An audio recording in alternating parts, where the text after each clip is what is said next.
Oke, Bapak Presiden Republik Indonesia baru saja menerima kunjungan kehormatan Menteri Luar Negeri Saudi Arabia, Prince Faisal.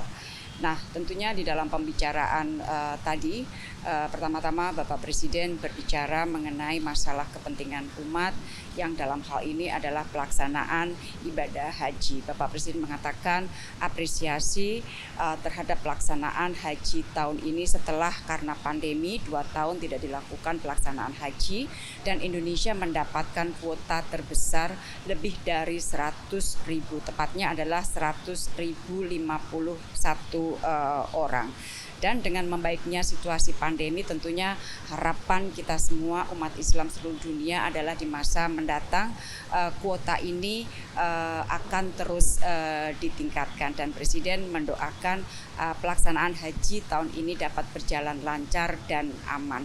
Sementara dari Menteri Luar Negeri Saudi Arabia menjelaskan mengenai rencana ke depan apabila situasi membaik, tentunya kuota haji akan ditingkatkan dan terus dibangun fasilitas-fasilitas untuk mendukung pelaksanaan haji. Kemudian yang kedua masih terkait dengan umat, Bapak Presiden menyampaikan bahwa Indonesia memiliki rencana untuk membangun Indonesian House di Mekah. Ini adalah untuk memberikan dukungan yang lebih maksimal kepada para jemaah umroh dan haji Indonesia, dan kita minta dukungan dari otoritas dari pemerintah Saudi, dan pesan ini akan disampaikan oleh Menlu Saudi kepada otoritas di Saudi Arabia. Kemudian yang ketiga adalah mengenai people to people contact.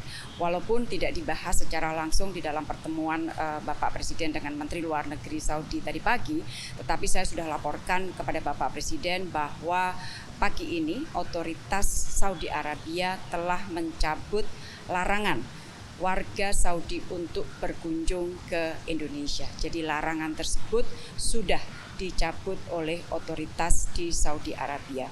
Tentunya ini adalah hasil dari pembicaraan yang sudah lama antara kita dengan pihak Saudi, dan kita sampaikan data-data mengenai masalah kondisi COVID Indonesia yang terus mendapatkan apresiasi dari dunia. Saya sampaikan dalam pembicaraan saya sebelumnya dengan otoritas Saudi antara lain bahwa baru-baru ini Indonesia di Bali menjadi tuan rumah salah satu perhelatan in person. Jadi secara fisik datang pertemuan PBB yang dihadiri oleh lebih dari 5.000 orang, dan alhamdulillah setelah pertemuan kita tidak mendengar ada laporan yang signifikan mengenai dampak COVID-nya terhadap para peserta. Dan PBB sendiri memberikan apresiasi terhadap Indonesia, bagaimana Indonesia mengelola COVID, dan kemarin kita tahu juga Perdana Menteri Australia juga memberikan apresiasi yang sama. Jadi sekali lagi kita sambut baik keputusan otoritas Saudi untuk mencabut larangan warganya untuk berkunjung ke Indonesia, yang kita harapkan akan berdampak pada pariwisata dan juga kunjungan-kunjungan bisnis. Dan yang terakhir tentunya Bapak Presiden bicara mengenai ekonomi, harapan bahwa apa yang sudah kita bahas terus ini akan dapat diimplementasikan secara konkret. Salah satu rencana kerjasama di bidang ekonomi yang terus dibahas adalah di bidang transisi energi, dan di dalam pembicaraan tadi Menteri Luar Negeri Saudi Arabia menyampaikan pesan dari Raja dan dari Putra Mahkota bahwa Indonesia adalah salah satu prioritas paling tinggi Saudi Arabia untuk melakukan kerjasama ekonomi. Jadi itulah yang dapat saya sampaikan. Terima kasih.